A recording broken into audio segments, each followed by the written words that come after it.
देश का एक बड़ा चेहरा, कांग्रेस पार्टी के वरिष्ठ नेता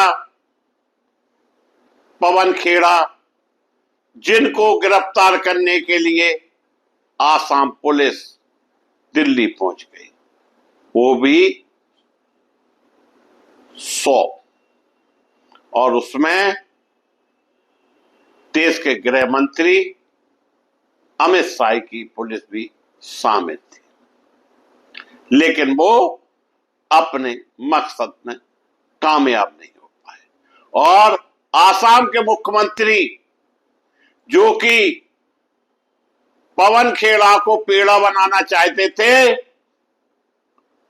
उनकी जो हसरत थी वो अधूरी रह गई। इसके पहले पवन खेड़ा कई बार विवादों में रहे और उन्हें एक बार जहाज से भी उतारा गया जब उन्होंने देश के प्रधानमंत्री नरेंद्र मोदी के लिए भी टिप्पणी की थी।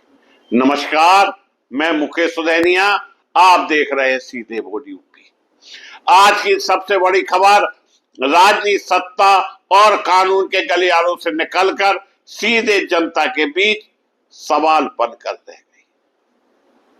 कांग्रेस के बड़े नेता पवन खेड़ा और दूसरी तरफ देश की सबसे बड़ी अदालत सुप्रीम कोर्ट, और केस की पैरवी कर रहे हैं देश के माने जाने वाले सुप्रीम कोर्ट के वरिष्ठ अधिवक्ता अभिषेक मनु, जिनकी वजह से पवन खेड़ा के मामले में एक नया मोड़ आ गया। सवाल यह है, क्या एक बयान के लिए गिरफ्तारी जरूरी, वो भी 100 पुलिस, या फिर यह सत्ता बनाम विपक्ष की लड़ाई है? पूरा मामला शुरू होता है एक बयान से, एक ऐसा बयान जो पूर्व में प्रधानमंत्री नरेंद्र मोदी के नाम को लेकर टिप्पणी की गई थी, और मौजूदा ऐसा बयान जिसमें आसाम के मुख्यमंत्री हेमंत विश्वकर्मा की पत्नी के नाम से 3 पासपोर्ट और करोड़ों की संपत्ति को लेकर था। इस बयान से आसाम के मुख्यमंत्री हेमंत विश्वकर्मा शर्मा को ऐसी मिर्ची लगी कि उन्होंने जो शब्द कहे थे उसका उच्चारण मैं तो पत्रकारिता की भाषा में नहीं कर सकता हूं, और मुझे लगता है कि आसाम के मुख्यमंत्री को इस तरह की भाषा का इस्तेमाल नहीं करना चाहिए था। और बस यहीं से राजनीति भड़क उठी। भारतीय जनता पार्टी ने इसे अपमान बताया। एफआईआर पर एफआईआर दर्ज होने लगी उत्तर प्रदेश, आसाम और कई दूसरे राज्यों में। एक ही बयान और कई केस। एयरपोर्ट से गिरफ्तारी हुई। सबसे बड़ा सीन तब बना जब पवन खेड़ा दिल्ली एयरपोर्ट से फ्लाइट में बैठने जा रहे थे। यह बात है पूर्व की। आसाम पुलिस पहुंचती है, उन्हें फ्लाइट से नीचे उतारा जाता है, राजनीति गर्म में आ जाती है, विपक्ष चिल्लाता है, ये तानाशाही है, सत्ता कहती है कानून अपना काम कर रहा है। राजनीति बार पर पलटवार। कांग्रेस ने सीधे आरोप लगाया, यह सिर्फ एक नेता को नहीं बल्कि विपक्ष की आवाज को बचाने की, दबाने की कोशिश है। वहीं भाजपा का कहना था देश के प्रधानमंत्री का अपमान बर्दाश्त नहीं किया जाएगा।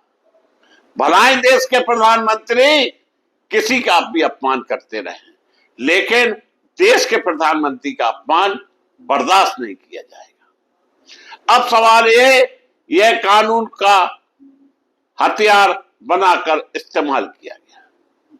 सुप्रीम कोर्ट की इन मामलों में एंट्री होती है, मामला पहुंचता है देश की सबसे बड़ी अदालत सुप्रीम कोर्ट ऑफ इंडिया, और यहीं से कहानी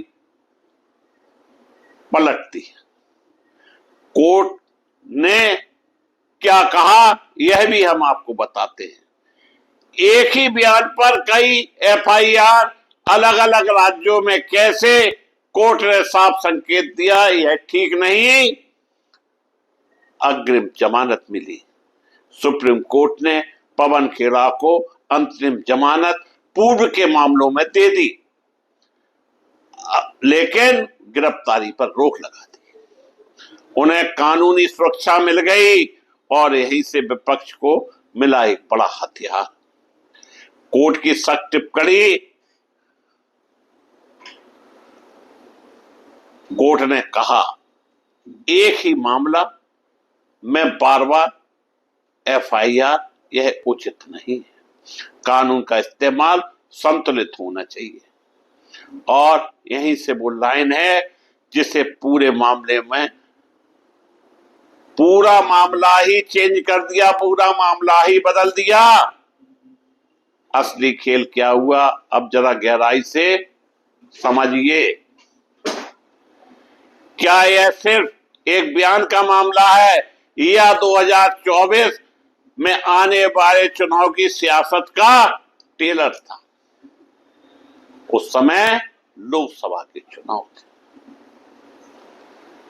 भारत की राजनीति में एजेंसियां, पुलिस, एफआईआर, ये सब कानूनी शब्द नहीं, ये बन चुके हैं राजनीतिक हथियार। खुला टकराव, एक तरफ सरकार कहती है कानून सबके लिए बराबर, दूसरी तरफ विपक्ष कहता है कानून का इस्तेमाल चुनिंदा लोगों पर। और जनता वो आज भी पूछ रही है सब सच कौन बोल रहा है और खेल कौन खेल रहा है। अगर एक बयान पर 5-5 एफआईआर होंगी, अलग अलग राज्यों में केस होंगे, तो क्या यह न्याय है या डर पैदा करने की रणनीति? आज पवन खेड़ा को फिर राहत मिली आसाम के मामले में, जिसमें उन्होंने आसाम के मुख्यमंत्री की पत्नी के खिलाफ 3 पासपोर्ट और करोड़ों रुपए की इंडस्ट्री के मामले में प्रेस वार्ता के दौरान खुलासा किया था। लेकिन सवाल अभी भी जिंदा है, क्या आने वाले समय में और नेताओं पर ऐसा ही एक्शन होगा? क्या हर बयान पर एफआईआर की बाढ़ आएगी? और सबसे बड़ा सवाल, क्या लोकतंत्र में आवाज उठाना अब जोखिम बनता जा रहा है? आज क्या हो रहा है, क्या सोचा जा रहा है? इस मामले में हमारे देश की जनता क्या सोचती है, कमेंट्स में जरूर बताएं, क्योंकि यह सिर्फ पवन खेड़ा का मामला नहीं, जिन्हें आसाम के मुख्यमंत्री पेड़ा बनाने जा रहे थे, लेकिन वो व्यक्ति थे ना कि खोआ की चीज कि जो पेड़ा बन जाए। और पवन खेड़ा को जिस तरह से खेड़ा बनने में जो भी कानूनी अड़चने आई, हमारे देश के तेज तर्राट वकील अभिषेक मनु ने सुप्रीम कोर्ट में जिस तरह की दलीलें रखी, उससे जो आसाम के मुख्यमंत्री ने सपना संजोया था कि पवन खेड़ा को गिरफ्तार करके आसाम की जेलों में डाल दिया जाएगा, वह उनका इरादा हवा में उड़ गया। और तेलंगाना से पहले उन्हें जमानत मिली थी, लेकिन कुछ शर्तों के बाद वो आसाम में गए हाई कोर्ट, वहां उन्हें कोई राहत नहीं मिली और पुनः वो सुप्रीम कोर्ट आए। सुप्रीम कोर्ट ने उन्हें अग्रिम जमानत दे दी। यह मामला एक नेता का नहीं, जिस तरह की बैरमनुष्यता देश के अंदर फैल रही है, खास तौर से जो एक दशक में राजनीति का पैटर्न बदला है, चाहे वो किसी राज्य का चुनाव हो, चाहे किसी राज्य में भाषण हो, हर तरह से एजेंसियों का दुरुपयोग हो रहा है और विपक्ष को कुचलने का पूरा प्रयास चल रहा है, जिससे विपक्ष समाप्त हो जाए और हमेशा के लिए भारतीय जनता पार्टी की सरकार पूरे देश में चलती रहे।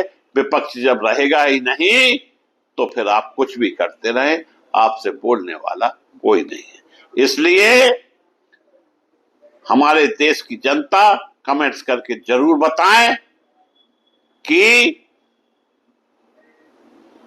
आपके बोलने का अधिकार पर अगर सवाल उठने लगे तो क्या लोकतंत्र हमारे देश का सुरक्षित है।